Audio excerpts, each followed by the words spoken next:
Ir penktas – dvasinis apsivalymas.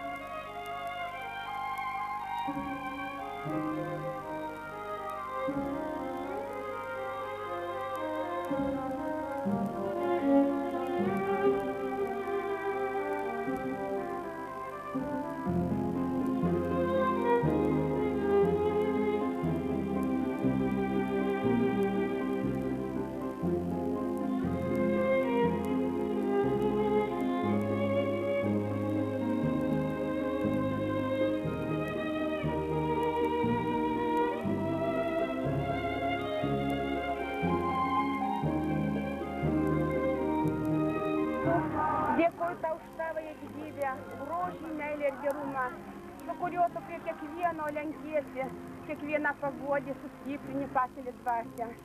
Priim gailestingasis Dieve mūsų dvasinės kančias, visus kūno skausmus ir kentėjimus, vienybėje su Kristaus kančia. Priim kaip atsilyginimą už padarytas nuodėmes. Globok mus, mūsų šeimas, vaikus, anūkus, sustiprink tikėjimą, tęsk doros keliu. Saugok nuo nelaimių, nuo sunkių ligų, padėk visose gyvenimo reikaluose. Palaimink mums šią dieną mūsų darbus, rūpesčius, maldas, žingsnius, žodžius, mintis, visą, ką darysime. Visi mūsų veiksmai tegul tau teikia garbę ir šlovę, o mums ramybę.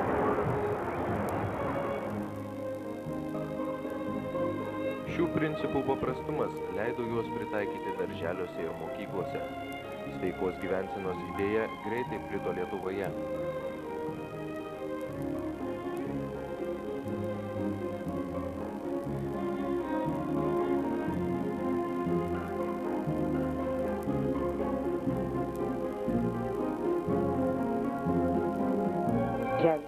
Jau daugelis Lietuvos miestų turi ištisus darželius sveikuolių, o Vilnius yra vargšas nabagėlis sostinė, bet šitaip atsilikę, kad dėl to mes ir nutarėm, kad vaikai mažiau sirgtų alerginiais susirgimais, slogom, anginom.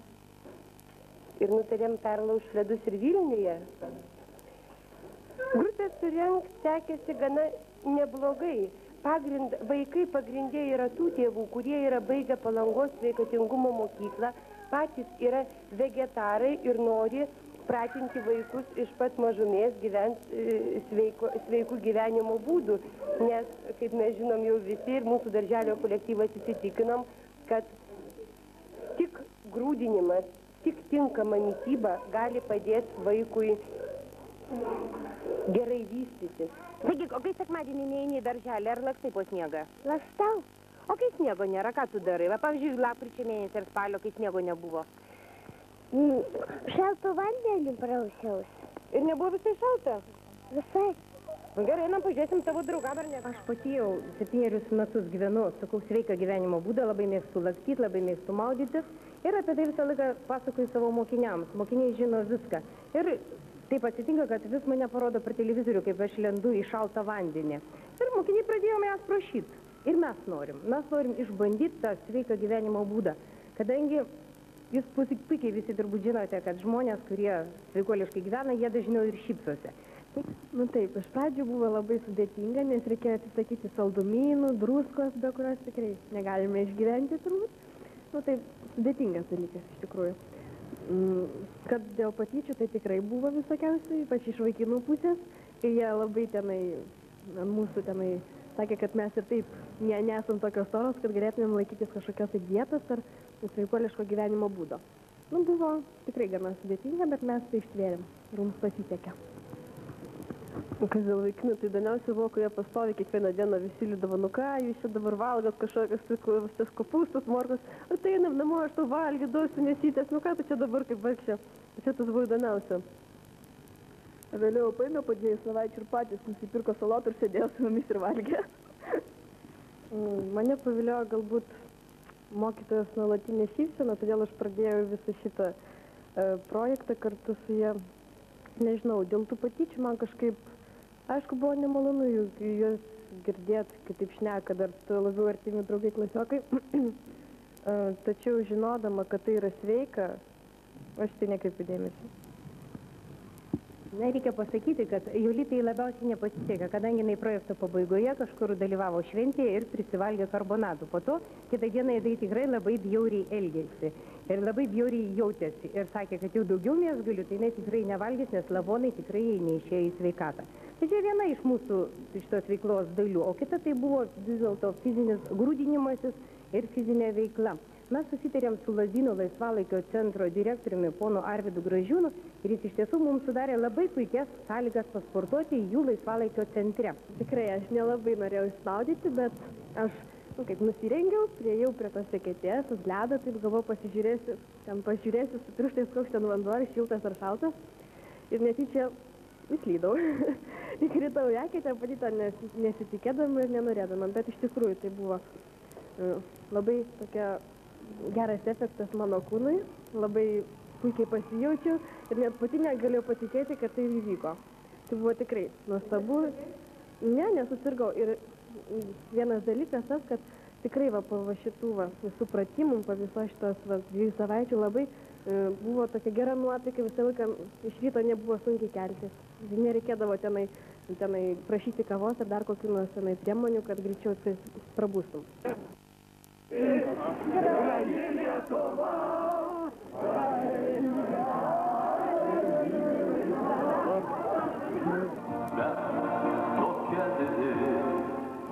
Sveikos gyvensenos idėja greitai plito Lietuvoje. Klubai kūrėsi Panevėžyje, Šiauliuose, Visagine, Kaune, Utenoje, Vilkaviškyje. Iš viso buvo įsteigti 47 sveikatos klubai.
Tūkstantis 1990 m. sausio 13 dieną buvo įkurta Lietuvos sveikuolių sąjunga pavadinta Karolio Dineikos vardu.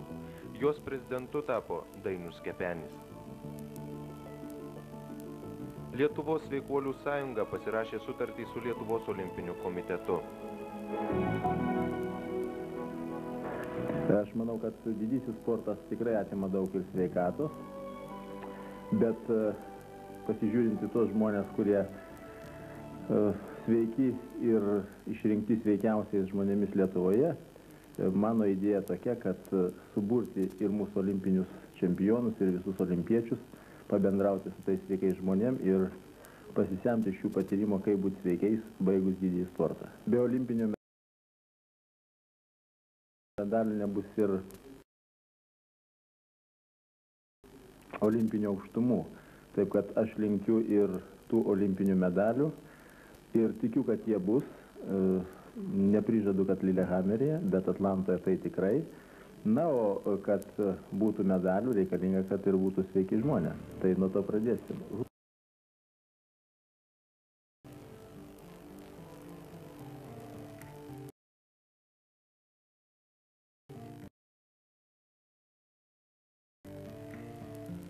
Lietuvos tautinio olimpinio komiteto prezidento Artūro Poviliūno dėka įsteigta prezidento taurė geriausiam šalies sveikuolių klubui.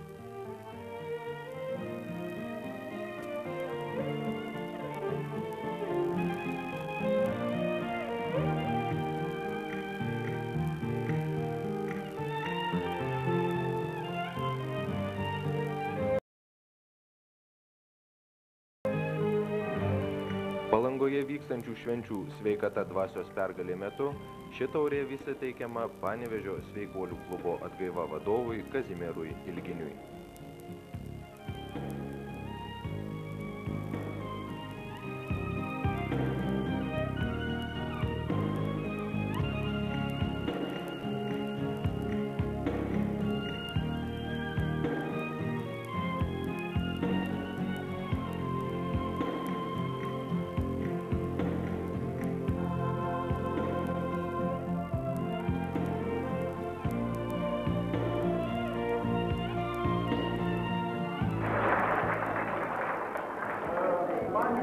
Prezidentas Dainius visada sakydavo, jeigu tu nepanersi kartu su jais, tai tu būsi svetimas, svetimkūnis. Aš stengiuosi būti kartu su jumis ir aš jau savas neatrodo.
Gandas apie sveikatos mokyklą paplito ir po pasaulį. Joje lankėsi svečiai iš Anglijos, Prancūzijos, Lenkijos, Vokietijos, Švedijos ir kitų šalių. Palangos sveikatos mokykloje pasiekti rezultatai kartais būdavo tiesiog neįtikėtini, nors toks sveiko gyvenimo būdas kai kuriems medikams buvo nepriimtinas ir kritikuotinas.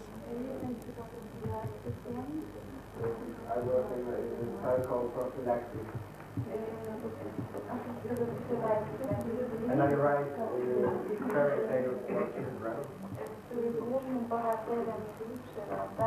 Whose main character. Tai tikrai išlaik bronchitai kankindavo, dusinimai, vaistai, o dabar grįžau visą žiemą, man jokios injekcijos nereikia, jokių vaistų nereikia, jokie kosuliai nekankino. Taip, kad įsirizikavau vasarį mėnesį važiuoti ir vasarį mėnesį taip pat išsimaudėm ir jokių kosulių, jokių slogų niekada. Kada lovai gulint ant kairio šono širdis muždavo, negalėdavo gulėti ant kairio, laiptais lipant taip pat plakdavo. Ir pagalvoti, kada dabar prabėgę, čia Palangos tiltai buvo pernai kaip tik čia bėgimas. 12 kilometrų aš gyvenime niekada nebėgau tiek. 100 metrų ir daugiausiai tai buvo. O 12 prabėgau ir didelio 4,5 minutės greitis toksai buvo vidutinis. Ir finišavau gerai, tai labai patenkintas, nesitikėjau aš, kad... Bet dėka va ta, kad čia propaguoja sveikatos mokykla, kad taip visus įtraukia tą ratą ir nori, nenori, pats entuziastas, propaguotojas esu to sveiko gyvenimo būdo. Ir teko toliau, nepasakiau dar dėl kepenų, kadangi jau ir čia širdis ir kepenys, teko prie šito prieiti, kad reikėjo badauti 12 parų, nes jau gydytojai nieko negalėjo man padėti, vaistų nėra nuo kepenų ir tik badavimu.